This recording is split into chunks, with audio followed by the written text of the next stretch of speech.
This is a special shout out to executive producer Faye for sponsoring this reaction. We really appreciate your sponsorship and we hope you enjoy the reaction. Thanks.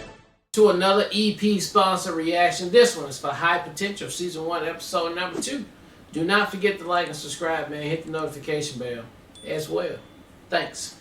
Shout out to executive producer Faye for sponsoring this reaction. We've got a couple of comments on the last episode, starting with Shanice, who says, "Love the show. I don't fault the detective at all. It's a new normal that he's thrown into, and he probably feels territorial over his job and that he's had to work years for, and feels like someone that doesn't have his training or skill is able to do his job for him.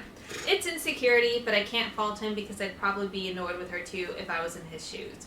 She's a lot to deal with, so you can't expect him to be able to deal with her huge personality overnight. Also, the show is renewed for a season 2, 10 episodes in, so I'm excited for the cast and crew. Anyways, great reaction, y'all. This show only gets better." Then we have EP Faye says, "So glad you enjoyed this, and I hope that you get to see more soon.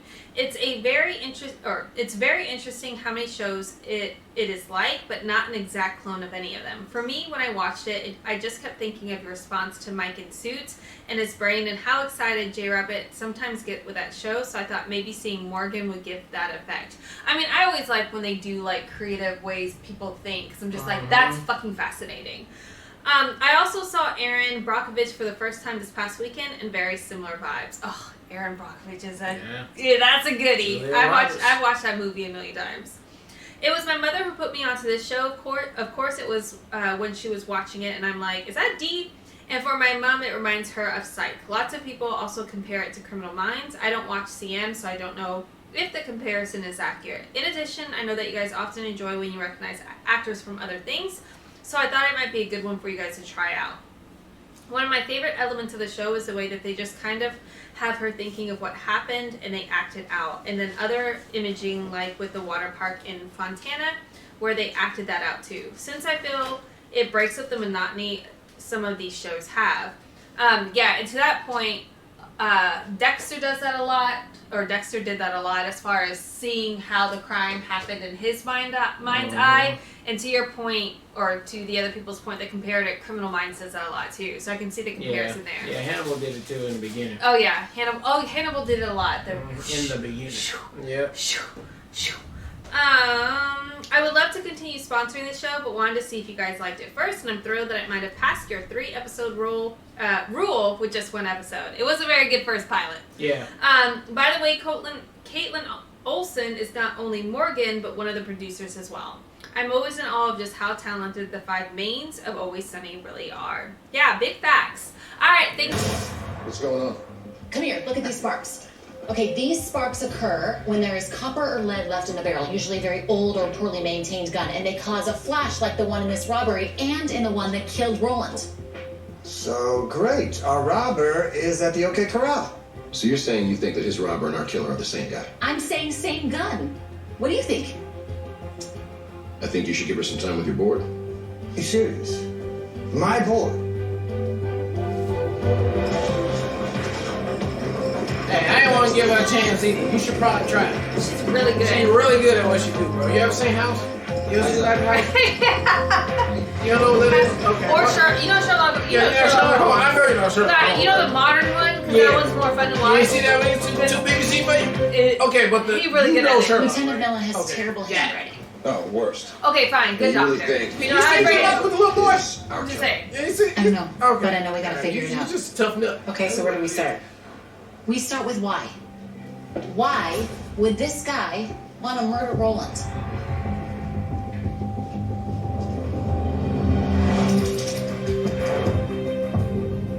Cars, you like cars. Lots of cars. You know everybody shop cars. Yeah, but the kid that had the cars and the kid that You he believe just this? killed. Your cleaning lady's rearranging my boards. You see a cleaning lady. I see more. So yeah. Okay, Sparkles, that's enough. Morgan, what do you gotta got? give a little more than that. I noticed something. You've got 5 robberies, right? The first 3 are here, here, and here. And at each site, an eyewitness saw the robber get into a different getaway car. A red Camaro, a blue Mini, Orange Corvette. She's gonna read my entire casebook back to me? Now, at the 4th and 5th site, there was no report of a getaway car at all. So it's possible the driver could have parked farther away? Or something happened to the car. Or practice makes perfect. They got faster and no one saw him go. What do you think?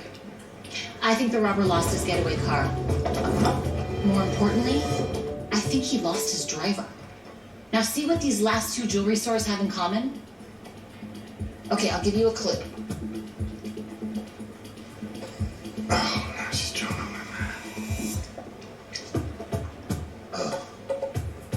Really? Ain't another clue. Does no one take public transit? Okay, well, guess who does? This guy. So let me walk you through this. This is the red line. Right here are 2 stops along the red line.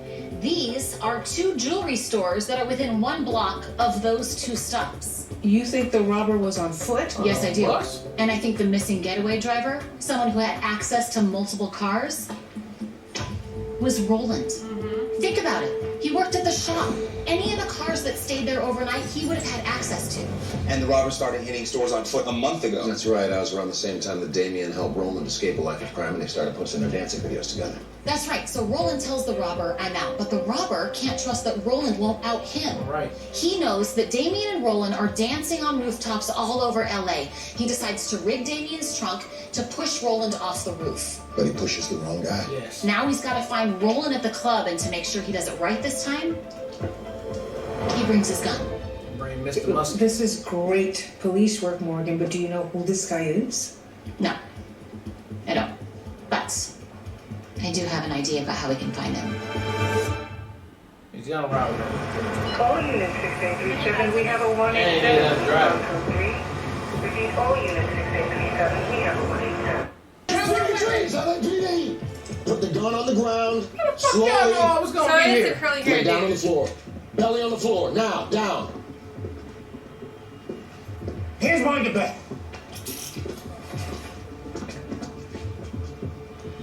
Oh no, it's the dude that was Who's crying. Let's go.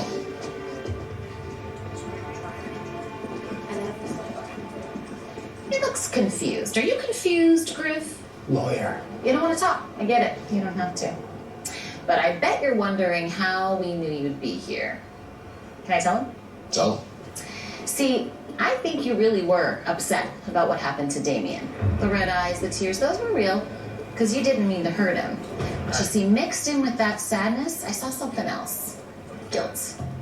Oh, side note, contrition, gonna be helpful for you when you're talking to the parole board after you're convicted of murdering Roland. So, how did we manage to show up and spoil your party? Well, joke's on you. It's our party, bud, and we invited you. Because we noticed that every time you would rob a jewelry store, it would happen right after a code 3 went out on the police scanner. You figured the fewer units available, the likelier chance you'd have to be able to get away. But luckily for the residents of Los Angeles, there's no actual code 3 happening tonight. Just a 211. Years. Let's go. We had to get that. We legit get that. Damn, did old boy die? You keep saying murder. The Little one he rumor. shot. Somebody just closed their first Oh, official yeah. case with the LAPD. Forgot about that. Yeah, I forgot about that. Which is why We're going the old guy to so get that I shot. need to give you this. Think about the kid First involved. official paycheck. Yeah, did that. Ends early. Oh, no, that does have to stop.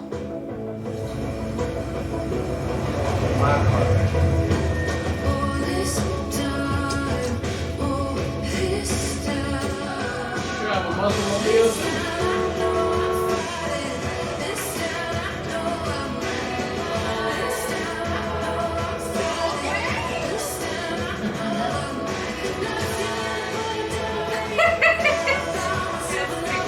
Too serious.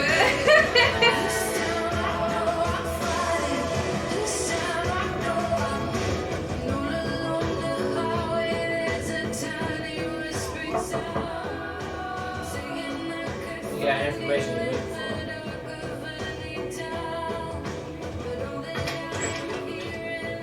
I'm so sorry to just pop by, Morgan. You're firing me in the comfort I of think my he own died or home. something. That's a classy move. I respect that. You want to come in? No, that's okay. I have some news. You're on my way home. I thought you'd want to hear it. What is it? I followed up on Roman's car. Turns out it ended up in police impound 3 days after he disappeared. It was abandoned in a Costco parking lot a couple of miles from where we both lived.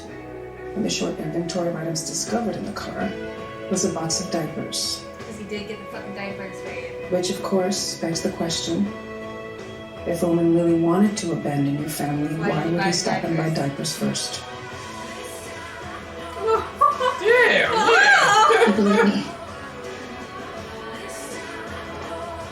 We're gonna find out what happened to Roman. I promise. Very good. It was delivered well, too. Yeah, it was so done. Delivered It well. wasn't corny at all. No.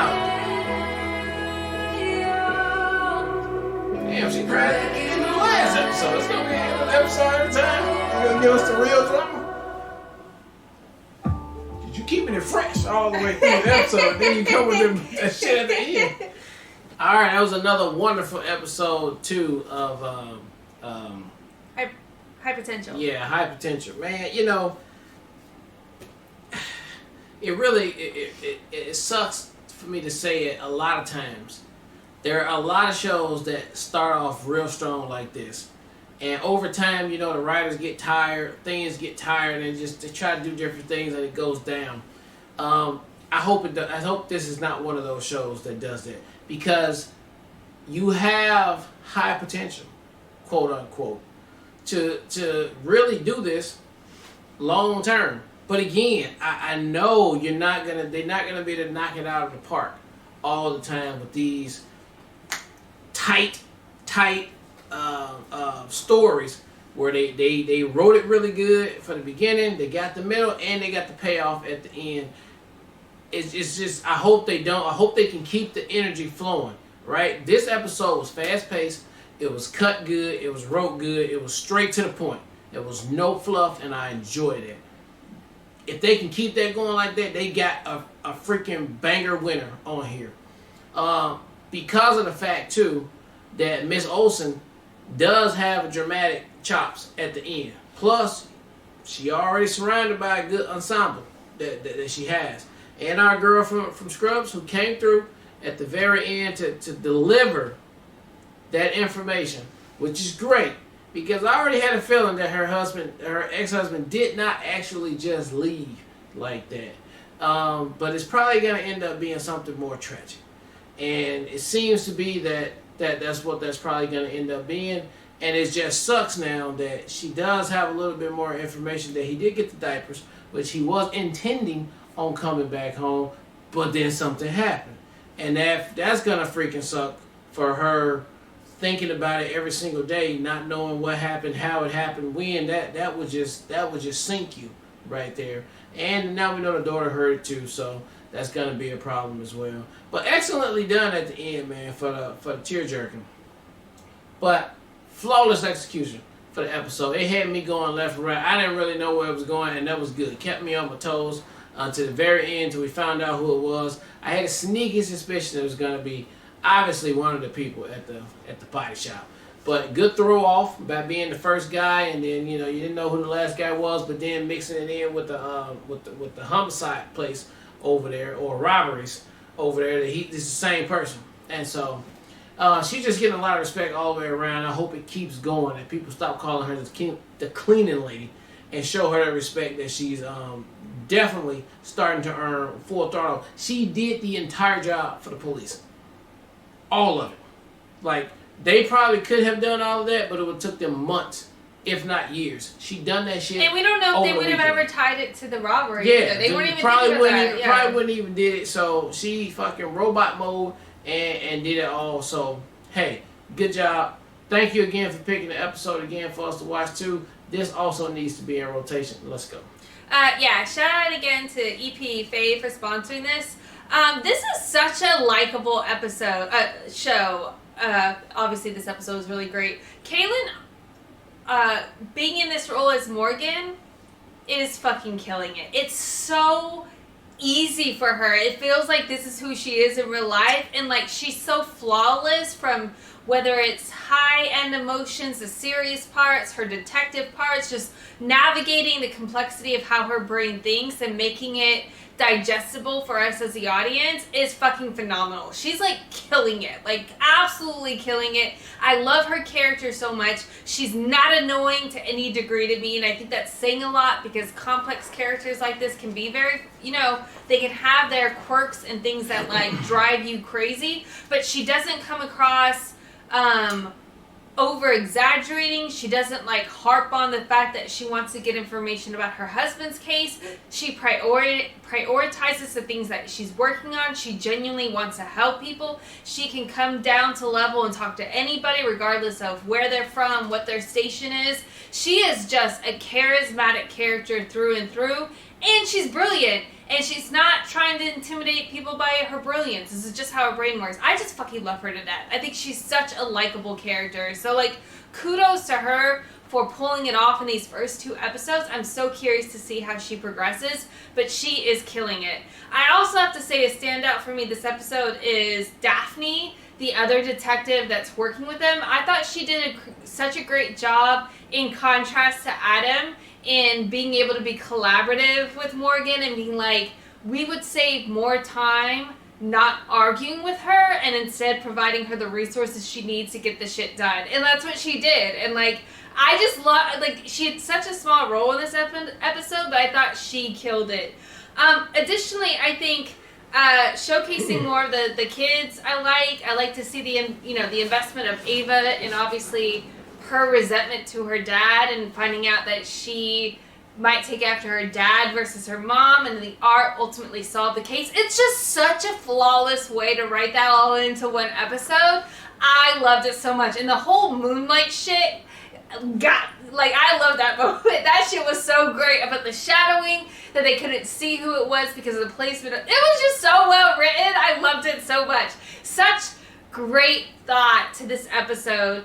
And my last thought was just, and I've said this in other episode or in other series too. I think Criminal Minds is a perfect example of this. Is it's always hard when you introduce characters that are only going to be part of the episode for one episode, that they're just the character in the crime. Yeah. Because a lot of times other shows, those characters are the weakest on the show. They're the ones that you're like, they just had to fit it in. Yeah. It's gonna be extra. And I think every single person that was introduced from the kid that died, which is unfortunate, to the kid that survived. I can't remember anybody's name. To all the people in the shop, to the mama. Like, all of them were, like, solid characters that I felt delivered and were able to execute on making this episode work as far as the misdirects and all of it. Absolutely killed it. Nobody was the weakest link in the episode. And again, I think that's so hard to do when you're introducing so many different characters that aren't going to have another role to play going forward. Yeah. And the fact that the actors are so committed to making these roles work, is just like chef's kiss. I love it so much. So, all that to say, clearly, I love this episode. I see a lot of potential in the series as well, and I think it would be a good fit in the rotation as well. But even if that's not the case, just really appreciate Faye, you sponsoring this episode. I absolutely had a blast with this one again. Yep. All right, well, look, thank you guys again for watching another EP sponsor reaction for High Potential Season 1, Episode number 2, and until next time.